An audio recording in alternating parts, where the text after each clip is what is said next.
What's going on, everybody? Welcome to the show. Another Thursday, another episode of Simply Sessions. We've got Nico joining us today for the latest and greatest in all your Bitcoin news, and I'm going to fill you in with all the tech updates and things that you're going to want to play and tinker with throughout the week. We're going to be capping it off here. Make sure you do like, subscribe, share, all those things. Super important. They really do help the channel. And without further ado, I am Ben with the BTC Sessions. This is your Simply Session.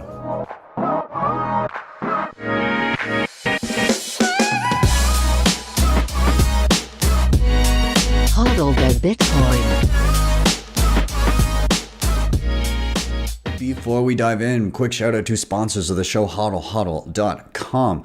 If you're stacking sats and you've got some priorities in mind like peer-to-peer trading, instant self-custody, and no KYC, then be sure to head over to hodlhodl.com. You can sign up with nothing more than an email address. Once you're in, all you got to do is choose a currency, a payment method, and an amount, and you can start viewing offers immediately and stacking those non-KYC sats. Of course, they've got a peer-to-peer lending platform as well where nothing is ever rehypothecated. Check them out today. Links are in the show notes. Now, of course, when you do stack some sats, you're going to want to secure them with the best hardware on the market. CoinKite is always killing it. The Coldcard Mark IV is my go-to hardware wallet of choice. I've got all their other goodies too, the tap signer, the sats card, the block clock, the open dimes, and I'm very excited for the Coldcard Q1 to drop. You can reserve it now if you want to do so, or pick up anything else I mentioned. Head to coinkite.com, use code BTC Sessions for 5% off everything in the store. Now, of course, backups are important, and there's a ton of different steel backups on the market, but I defer to seedor.io as one of the most robust and highest quality premium options for steel backups out there. So basically everything that you need is encapsulated in the starter set. You get your mallet, you get your stamps, you get your discs and capsule, which is what houses your seed phrase, and it's all super easy to use. I just did a tutorial on it if you want to check that out, but it protects your seeds from the elements, fire, water, corrosion, all of that, and it is Jameson Lopp approved. So if you want to check them out, links are down below. Of course, you can order from Europe, and there's specific links to order from the US and Canada as well. But yeah, check out that tutorial. This thing is badass. Now, if you're looking to dive into multisig, if you've been curious and you're also got your mind on inheritance planning, Nunchuk.io has you covered. What is it? Basically, an application on your phone where you can walk through and set up your own collaborative multisig with their Honey Badger option. Basically, you walk through, you use things like the tab signer, the cold card, or a whole bunch of other hardware options. You set up a multisig where Nunchuk holds one key and you hold the rest. And with that, they can be your signer of last resort. You can set up inheritance planning so that your sats get to your next of kin if anything should happen to you. And on top of that, the whole thing is non-KYC. You don't need to provide your private information here in order to set up and use Nunchuk Honey Badger. I've done a tutorial on this as well. Be sure to check it out, but links for Nunchuk are down below. And finally, Start9, your sovereign computing solution. Love these guys. What are these? These are plug and play devices where you can run all kinds of stuff, including your own Bitcoin node, your own Lightning node, mempool.space, join market. You can also host your data like files, passwords, and photos, and a ton of other amazing applications. And recently added, which we'll talk about later today, AI. You can host your own AI on your Start9. So they've got devices all the way from entry level up to the beast of a machine that I'm running called the Start9 Server Pure. They're all awesome, and there's a little something for everyone. So be sure to check them out, start9.com. And with that, let's dive into the news. Yo, welcome to another episode of Simply Sessions. Lots of news to break down this week. Let's start off with one of my favorite authors, the author of Rich Dad, Poor Dad, Robert Kiyosaki. He said, buy Bitcoin now before market crash. This is one of the most influential books I read personally in my career. And this is the exact tweet that he said. I am constantly asked what price will gold, silver, or Bitcoin be in 2025? My reply is that that is a silly question. More important question is how many gold, silver, Bitcoins do you have today? Gold, silver, Bitcoin are bargains today, but not tomorrow. America is broke.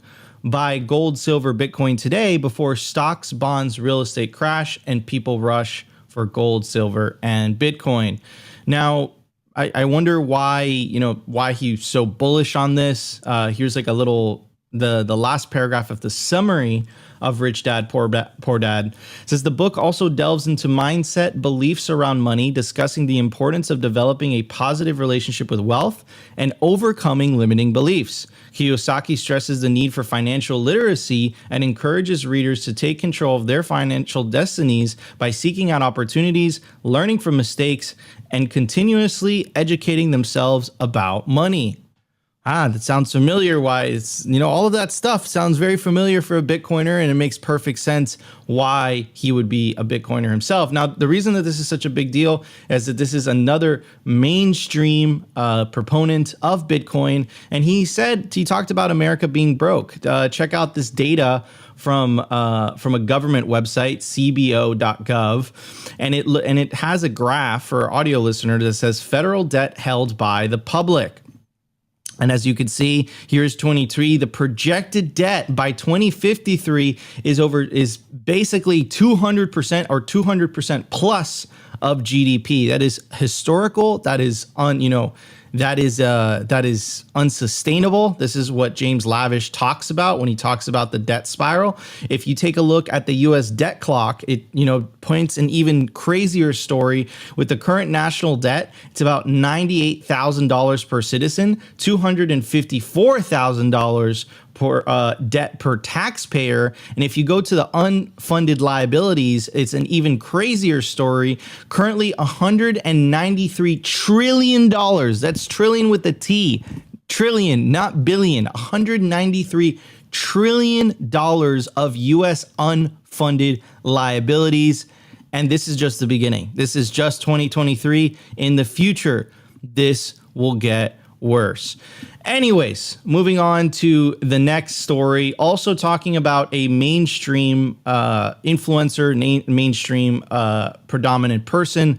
I'm talking about Jordan Peterson, and he's saying the quiet part out loud. Again, you'll notice something about Robert Kiyosaki and Jordan Peterson. They're not talking about Ethereum. They're not talking about crypto. They're talking about Bitcoin. Jordan Peterson suggests it's time to scrap banks and use Bitcoin. Now, what is he referring to? He's referring to a bank in Australia's plans to scrap cash, check, and phone payment services. And this is a move by governments more and more towards a central bank digital currency future where there is no cash. It's all central bank digital currency of which the government controls. The government gets to dictate. So Jordan Peterson is starting to see the writing on the wall. Why did this happen? Well, he had a very, very popular podcast with Robert Breedlove, John Vallis, Gigi, where they all educated him about, and Richard James, and they all educated him about Bitcoin, right? So this is why it's so important. These types of conversations are so important because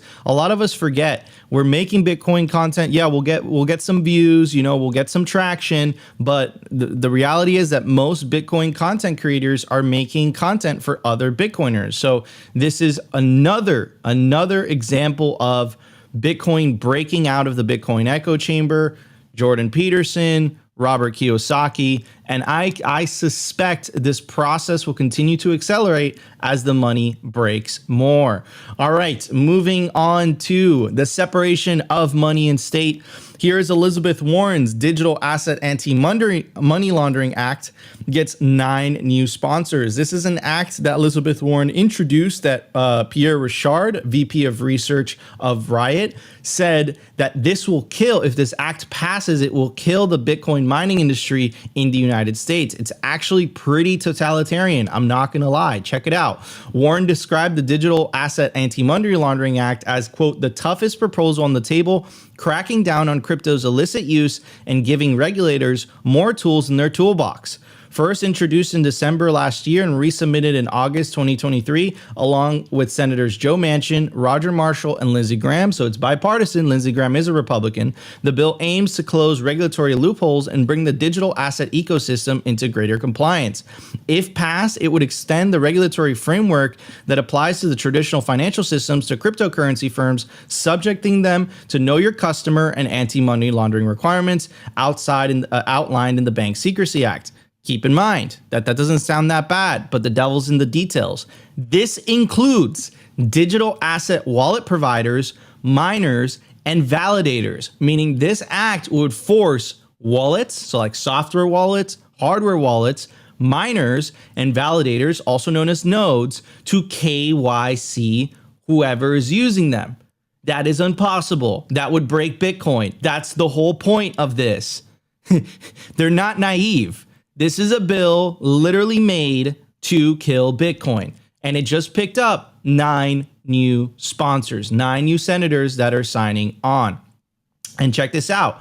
Cracking down on non-custodial wallets. The document aims to take action against non-custodial or unhosted crypto wallets, which are described as software or hardware that facilitates the storage of public and private keys used to digitally sign and securely transact digital assets, such that the stored value is the property of the wallet owner and the wallet owner has total independent control of the value.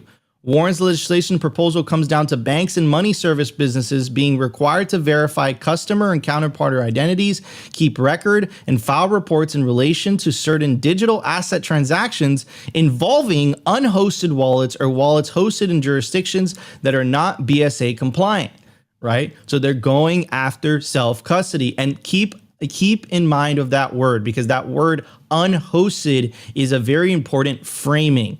Unhosted, it makes it seem like it's abnormal, as if the hosted is normal. It's unhosted. Hosted is the norm, unhosted is the not norm. That is total bullshit. Unhosted is not included in the Bitcoin white paper. That is terminology that politicians are using to try to villainize individuals taking custody of their wealth, because if individuals take custody of their wealth, that means less power for politicians. And ultimately, that's what it comes down to. That's not only happening in the United States, this is also happening in Europe to a lesser extent. Here is EU Parliament passed DAC8. Crypto service providers will have to report all transactions information on EU clients. So obviously governments are heading in a certain direction. Why is this happening? Well, clearly they do not want competition for their central bank digital currencies. Here is an article on Zero Hedge. G20 announces plan to impose digital currencies and IDs worldwide. G20 is the top 20 countries in terms of GDP.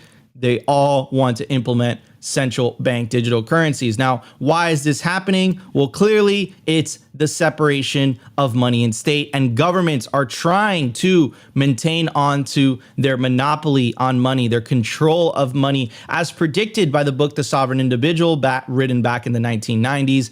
Quote from the book, "New technologies will allow the holders of wealth to bypass the national monopolies that have issued and regulated money in the modern period. Their importance for controlling the world's wealth will be transcended by mathematical algorithms that have no physical existence. In the new millennium, cyber money controlled by private markets will supersede fiat money issued by governments, lacking their accustomed scope to tax inflate. Governments, even in traditionally civil countries, will turn nasty.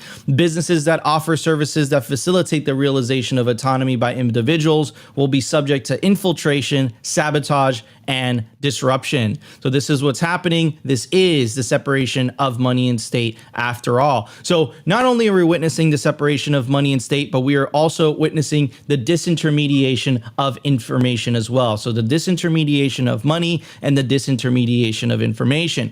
And they don't know what to do. Governments have not ever been put in this position where their ideas have to compete in the free market. They're used to controlling the mediums of information, but it's getting to the point where they're saying the quiet part out loud. Many times on Simply Sessions, we've made the case that this is narrative trench warfare. This isn't a kinetic war where you have to kill people on the other side. It's about winning over the hearts and minds of individuals.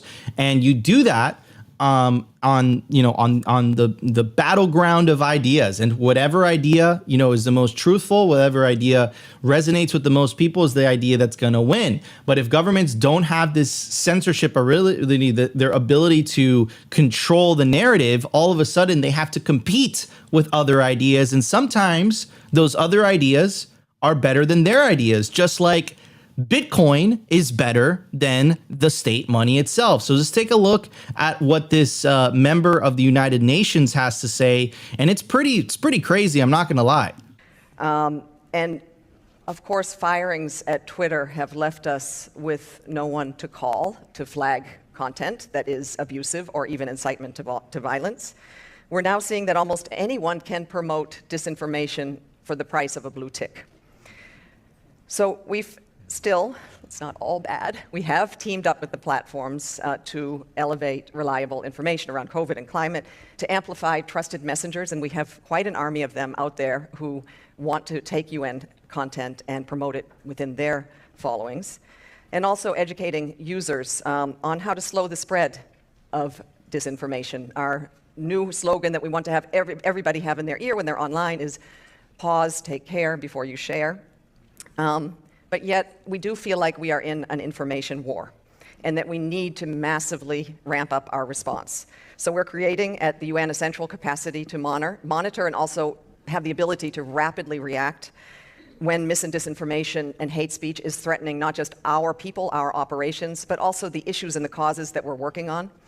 But also, we're going to be gearing up our verified initiative around climate change and developing this UN code of conduct on information integrity on digital platforms, hoping to set global standards that we can all advocate around so that we can collectively work for a more humane internet. So, okay, it sounds all beautiful and stuff, but the UN is also the organization that has said that Bitcoin and cryptocurrency adoption in developing countries is a problem. Right? The UN doesn't have a perfect track record. The pandemic response over the last 2 or 3 years was a total clusterfuck. So like you can't say in good graces that these people they're the end all be all of information. This is why open dialogue, open discourse is so important. And what she said in the beginning is so revealing. She's basically saying, oh, we lost our people at Twitter so that they can pull down information that we don't agree with.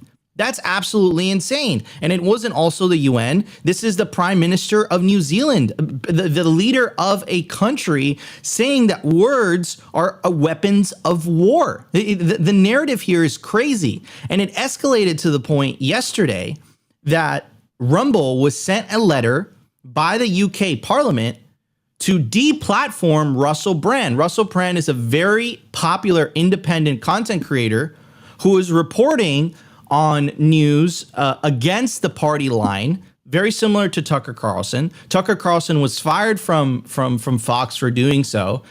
Luckily, he had such an audience and he's been able to stream on Twitter unabated. And you heard her talk about Twitter just now. She said, we don't have anyone at Twitter to control the narrative. Well, governments are getting to the point where now they're asking platforms directly to deplatform people. This is absolutely terrifying. Check out this letter. Of course, Rumble said we're absolutely not going to do that. But check out this letter from the Parliament of the United Kingdom. Dear Chris, I'm writing concerning the serious allegations regarding Russell Brand in the context of his being a content provider on Rumble with more than 1.4 million followers. The Cultural, Media, and Sport Committee is raising questions with the broadcasters and production companies who previously employed Mr. Brand to examine both the culture of the industry in the past and whether that culture still prevails today. However, we are also looking at his use of social media, including on Rumble, where he issued his preemptive response to the accusations made against him by the Sunday Times and Channel 4's dispatches. While we recognize that Rumble is not the creator of the content published by Mr. Brand, we are concerned that he may be able to profit from his content on the platform.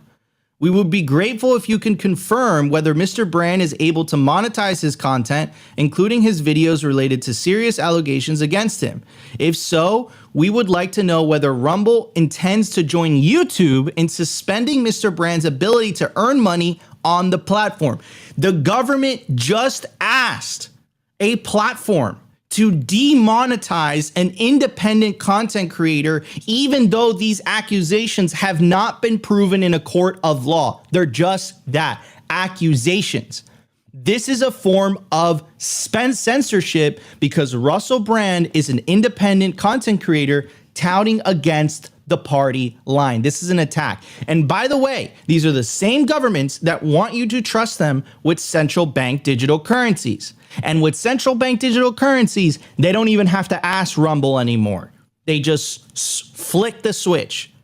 This is insanity. This is where we are in the movie. Thank God for platforms like Rumble. Thank God for platforms like Nostr, where literally that's not even possible, right? This is why decentralization, this is why Bitcoin is so important, because with Bitcoin, they wouldn't be able to do this in the first place. Jeff Booth perfectly summarizes why this is happening. Elon Musk asks, how does most of the legacy media go from superheroes of free speech to supervillains of speech suppression? Jeff Booth says, because broken money ensures the centralization of power by stealing the productivity through inflation that should flow to society in the form of lower prices, then those enriched by that theft and subsequent power must control the messaging to keep it. We must separate money from state. That is the root cause of all of this injustice. Anyways, guys, this was your Simply Sessions, and we'll see you next week for another one. Peace out. Thank you, Nico. Now, guys, let's dive into our tech updates and find out what's been coming down the pike here.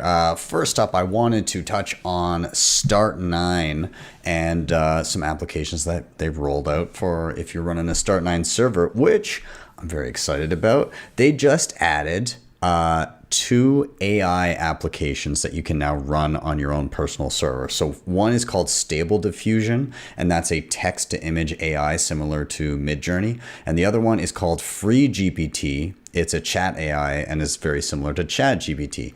They're self-hosted, uncensored, running privately, own server, accessible from anywhere.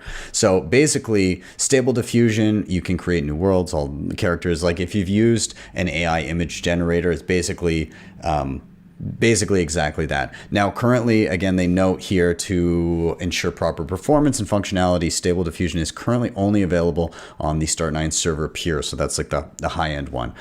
Free GPT is where you can ask basically a language model to create text for you. So spoiler alert, I sometimes actually use this for like video titles and stuff like that. Man, is it ever helpful. But yeah, it's great. Basically, Chat GPT, but hosted yourself. You can say, hey, I would like to write something. I need a description for something. I need, write me a paragraph on the following topic, and it will just spit it out for you. So really cool to see that roll out. I've been playing with Free GPT. I have not played with Stable Diffusion yet, but I'm going to be playing around with that as well. Nonetheless, sweet. You can now host your own AI stuff on top of all of your own Bitcoin goodies. Awesome. Also, I wanted to touch on River here. It's working on non-custodial, no KYC lightning payment solutions for developers. That's interesting.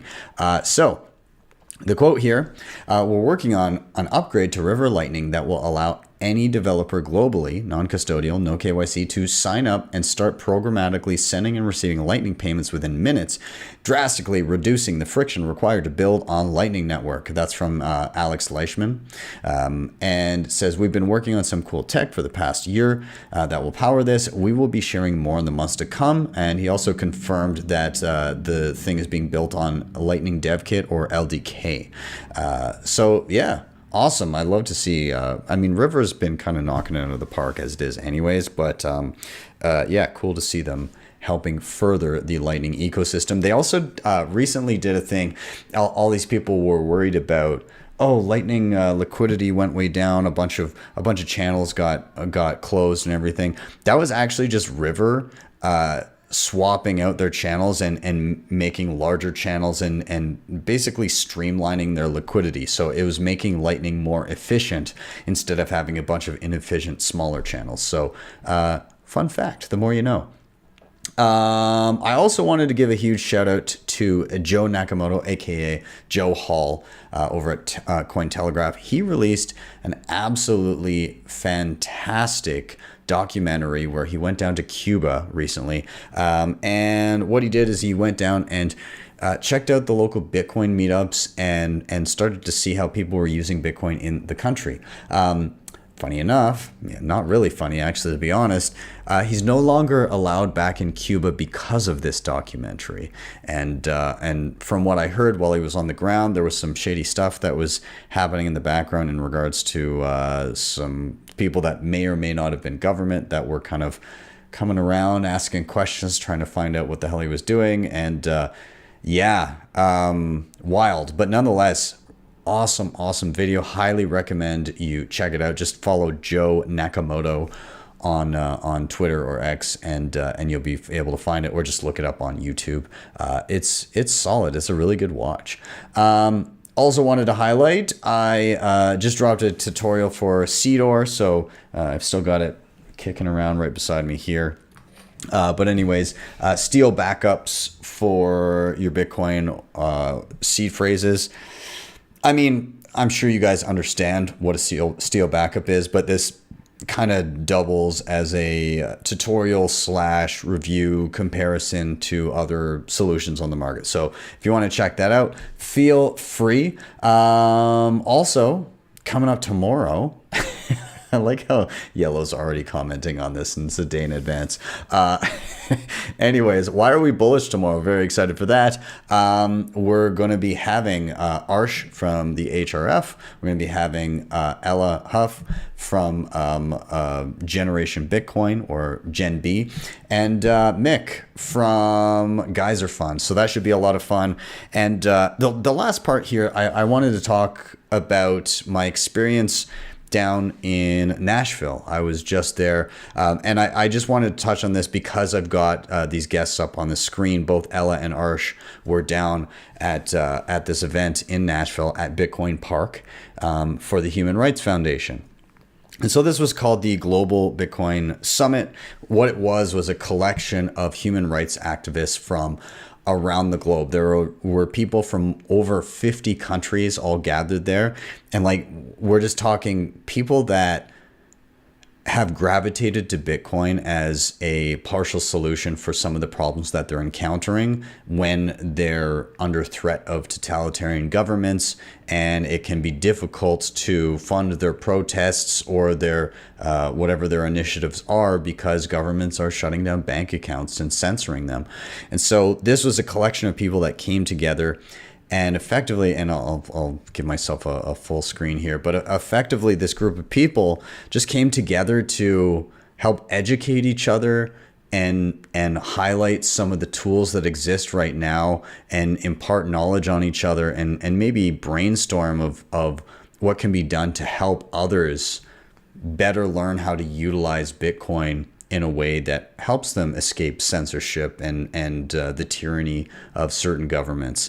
And it was an awesome event. I've got to say, number one, huge thank you to the Human Rights Foundation for putting it on. Number two, a huge thank you to Bitcoin Park in Nashville. Rod and Harry Suddick and Matt Odell for being so accommodating and helping put this whole thing on as well. It was a very impactful weekend, and I thoroughly enjoyed my time there. The park itself, I've got to say, if you've not been to Nashville and visited Bitcoin Park, what a cool thing they have going on there. They've basically got like two, I want to say large homes, but like effectively like two like mansion type houses, like, pretty nice houses in Nashville, side by side, with a nice outdoor area full of seating and everything, but also like a coffee shop in the one place run by a nice family that they were basically Bitcoiners without knowing they were Bitcoiners, and now they are Bitcoiners. You can obviously pay for everything with Lightning there. Via BTC Pay. They've got one of the homes used to be the recording studio of Florida Georgia Line.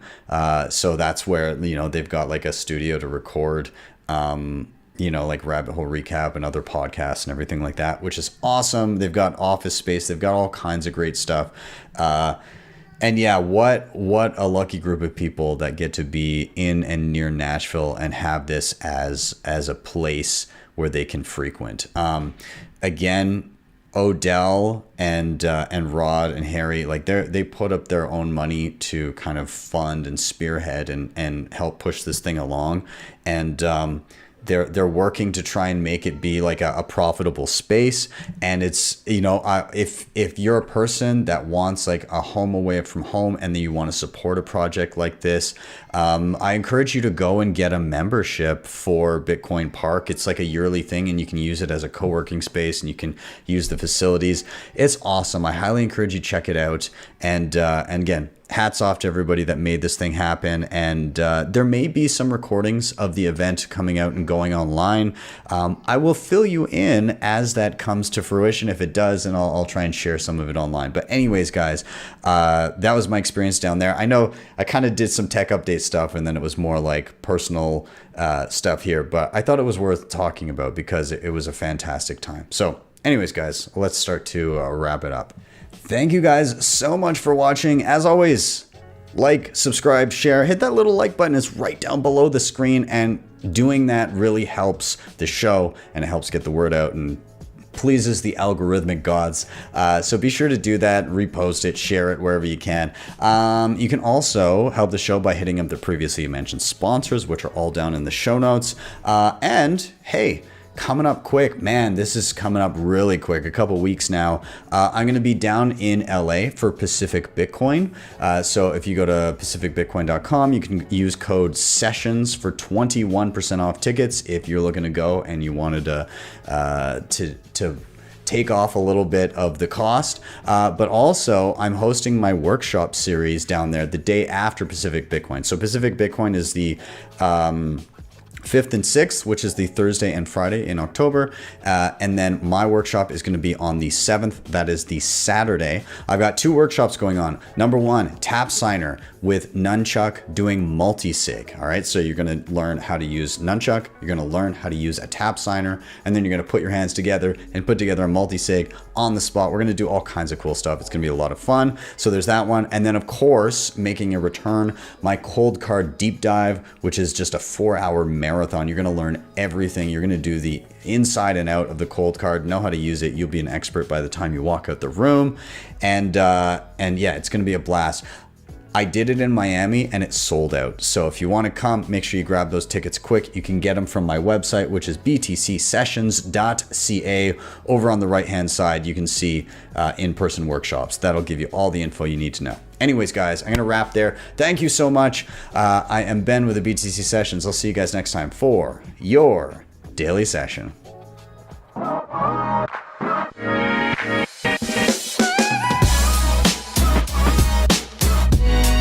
Hodl the Bitcoin.